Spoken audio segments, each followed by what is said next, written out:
my darlings, I hope you're all doing very, very well. Merry Christmas Eve. Are we excited? Have we got our mince pies out for Santa? Or cookies, depending on where you live. In the UK, it's mince pies, I believe. I don't know. It's been a while since I've been a kid. But I think like other places do cookies as well. But yeah. Have we all been behaving well this year? I do hope not. Anyway, in today's video, we are going to be doing a Tattoo Enthusiast reacts to tattoo TikToks. This is the fourth one I have done in a row now, just for a countdown to Christmas Day. We can call this the Nightmare Fuel Advent Calendar because instead of nice little treats every day, we just get to witness pure hell. Okay, I hope you're all sitting comfortably, you're cozy, you got your snacks and your beverages, and you are mentally prepared for this video. Okay, so instead of me rambling on, I'm just gonna pop my headphones on now. Okay, are we ready? Yes? Okay, let's go. Oh, yeah. This person has gone through a lot by the looks of things. It's not just the hand. It looks like some of the blackout at the top is fresh as well. Nah, I could not. I'd have to do one finger at a time for that much heavy black work. Like, knuckles are so painful. The skin is so thin and it's right on bone and it's not pleasant at all. Nah, I would have tapped out within probably 2 fingers. I think I could handle 2. But I don't, the only sort of knuckle tattoo I have is this leaf here. It goes right onto my knuckle, only a little bit. Well, half of my knuckle is covered with black there. And then this sword that I have is a little bit on my knuckle, just a teeny little bit. And I just remember that being so painful. And then the healing, or like a few days after, just miserable because like your knuckles swell up and it just stings and it's irritating. And I don't know how this person's gonna function after this, honestly. Okay, we have a butterfly neck tattoo situation going on here. Really cute. Oh, it's a dog. Oh, no, I'm out. Oh, this was going so well. Oh, that's so cute. I like the tattoo a lot. The only thing I have a problem with is, I mean, you know me, I am the biggest dog lover. Like, I can't even express my love for dogs. It's impossible. There are no words. There's literally no words. Not being dramatic. Just nothing can express how much I love a dog. Okay, no matter what type of dog, I love a dog, right? And I'm all for shop dogs, tattoo studio dogs and what have you, because for any that I've come across, they've always been super well behaved and just kind of just stay lower ground and just, you know, mind their own business. Okay, some people are a bit iffy about it. I mean, I'm biased. Okay, I am biased because I love dogs. But I believe that if there is going to be a tattoo shop dog, it needs to stay on the ground, okay? If it gets up onto the bed, jumps up onto the recline or anything like that, it's not good for me, because even though the majority of dogs are obviously pretty clean, you know, they go walkies and God knows what's outside, you know, like it just cross-contamination kind of vibes. So that just made me go from to oh no. But yeah, dogs can be so calming and soothing to tattoo clients. I know for a fact that anytime I've seen a dog, well, getting tattooed, it just distracts me. But they shouldn't be anywhere near the tattoo station, or at least on the bed. Okay, so it's one of those trends where it's got the song Walk Like an Angel, Talk Like an Angel, and it's someone with no visible tattoos as of yet, but then we'll see a lot of tattoos. I was not expecting that many. I was expecting just a few, you know, patchwork tattoos and stuff like that. It just shows that you cannot judge anyone. You know, you can't judge a book by its cover because you never know what's underneath the clothes. Why you should always translate language before getting tattooed. King Julian, you would think in 2022 what does JB have this time? People would fucking look up things that they're getting tattooed. They would do a quick little research, quick little Google Translate into some phrase or sentence of what they're getting done. Because I'm not a fucking library, I'm not an encyclopedia, I'm not a bloody dictionary. I don't know all the words. I don't know all the fucking phrases and sentences. That's not my bloody job. Of course, a little bit of responsibility is put onto me, okay? I understand this, I do. But if you're coming in getting a phrase or a sentence or something in a different language, I don't do other languages, okay? I don't, okay? So, this one comes in, he's like, oh, my French friend translated this for me, okay? And he's like, I want to get this done. And I studied French for about 6 years in school, okay? So I know a bit, I know a good bit of French, okay? And this tattoo says, c'est le sang des poissons. And I was like, oh mate, I'm not a fluent French speaker. Maybe it's a fucking phrase or something, but I'm pretty sure that says it's the scent of fish. And I was like, where are you looking to get it done? He goes, right above my crotch line. I was like, okay. Bit of a questionable tattoo to get done. I was like, do you understand what this means? He goes, yeah. He just said, that's the way life goes. And I go, that's what you think it means? He goes, yeah, that's what it means. I got my French friend to translate it. I was like, babes, I know I'm not alive. I'm not a dictionary. Do you know what I mean? But I'm pretty sure this means it's a scent of fish. And he goes, what he's saying? You said my dick smells like fish. I go, I haven't had a whiff of your dick. I don't know. I'm not snorting your I'm not hot nails here, Will. I'm not snorting your dick, man. I don't know. How am I supposed to know what your penis smells like? And he goes, well, I found it's really offensive. I was like, I'm not trying to bloody offend you. If anything, I'm trying to save you. Like Superman, I'm trying to save you. And he goes, well, my French friend wouldn't do me like that. And I was like, well, obviously he's fucking doing it like yet, so whatever. I didn't argue with this guy because he's like, oh look, if you're not comfortable doing this, I'll get someone else to do it. And I was like, you know what, I'm low on funds, I'm just gonna fucking do it. So stencil on, tattoo, he goes off, okay, he fucks off, whatever, that's grand. Didn't hear back from him. 3 months later, imagine that was a time skip. 3 months later, he comes back, I have a bone to pick with you. And I was like, oh, for fuck's sake, what's wrong now? Like, I'm just trying to go about my day. It's Monday, please, shut the fuck up. And he goes, oh, you told me this meant the scent of fish, and you were right. And I was like, yeah, I told you that. I fucking told you that. Look at the fucking board. And he goes, well, why did you tattoo on me? I was like, babes, I fucking told you what the scent of... I told you what the... I said that's what I said. He goes, well, that's not fair. You should have stopped me from getting it. I was like, you were adamant! You were adamant, King Julian! You were adamant that you wanted it on your body. What am I meant to do? And he goes, well, I'm left with this now. I was like, I hope you're left with your fucking smelly fish, you fucking dick. I don't care, because that's your fault. It's your fault. Like, what the fuck? I told him multiple times. Oh my gosh. So I have thoughts and feelings about this. I'm just gonna say, right, if I was a tattoo artist and I knew the thing was wrong, the script was wrong, the meaning was wrong to what the client was saying, I personally, like, with peace and love to Jamie, because he's great, he really is, but I just couldn't do the tattoo. I just couldn't do it. I'd just be like, okay, well, I believe that this is wrong, and you're going to end up with script on you that doesn't mean what it's meant to say.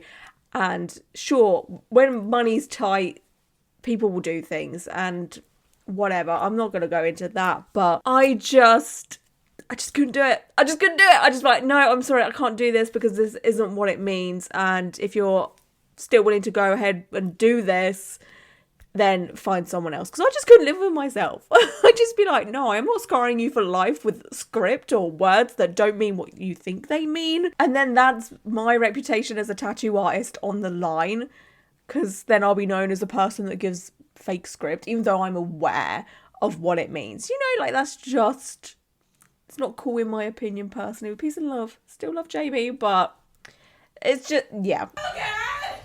No. Why?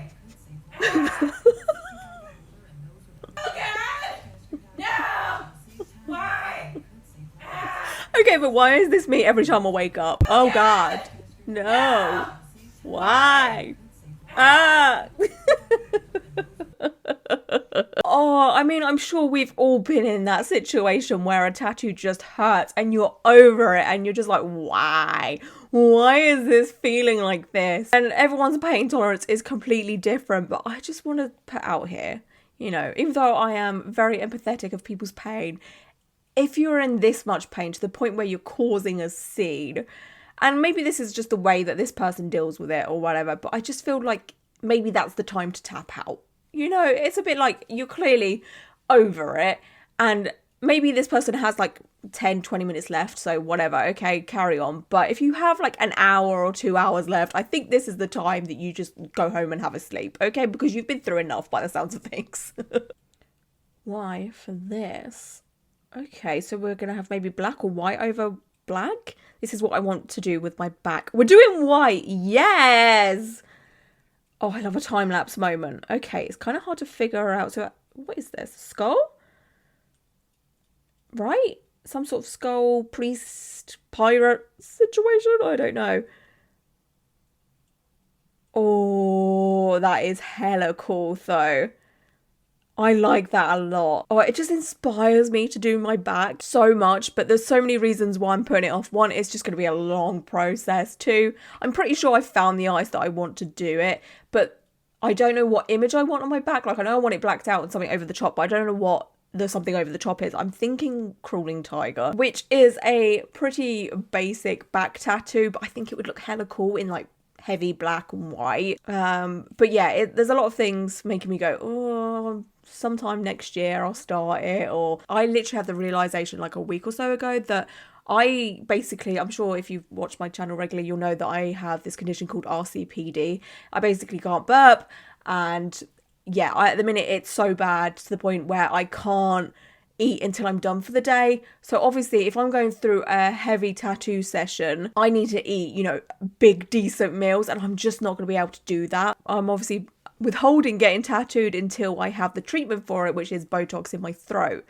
So I won't be getting tattooed for a couple of months yet because I still haven't booked in to get my Botox. That's a new year problem for me. But yeah, we'll get there eventually. Come with me to get a tattoo. Doesn't go as planned edition. Hydrate, yes. Gotta get that scran in. Okay, so we're driving Rainbow. This is a cute studio. Getting it, thinking everything's one side done. Okay, so I'm reading. I've got to pause it to read this. The artist financially took advantage of me and tried to charge me double what we agreed after he already put half on my body. Oh my gosh. The caption says, the shop was extremely nice and handled the situation for me. Still feel weird having half of it on me now though. What? How? Huge red flags. What the hell? I discussed this in my tattoo artist red flags video. I will leave a link down below to that if you haven't seen that. I mentioned tattoo artists overcharging as a big red flag, which it is. Like, if you say a price or an estimate, you should stick to that price or stick around the estimate, not just like overcharge a ton. If you're a tattoo artist, just don't be like this. It's not fair on the clients whatsoever. Yeah, my guy wants like a full neon sleeve and like a cartoon style. He's a darker canvas. I don't think I'm gonna be able to do it. Wait, did you say dark canvas? I'm pretty sure she just called him the N-word. It sounded like hard R. I heard the hard R. That's what Ink Master is like. I swear. I haven't watched the new series because there was a new season that come out on Paramount Plus, I think in like September, and I was going to watch it, but I just decided not to. I didn't want to put myself through it just to see if it's changed at all. But the way they treat canvases that aren't, slim white people is insane. Like, they treat people of color like they're aliens or like they're the most difficult clients of all times. And, if you can't work on all types of bodies, all types of skin colors, then why are you a tattoo artist? Why are you trying to be the ink master if you can't do everything? Because that's the premise of the show, right? To be the best tattoo artist of all time that can do loads of things and work on loads of people.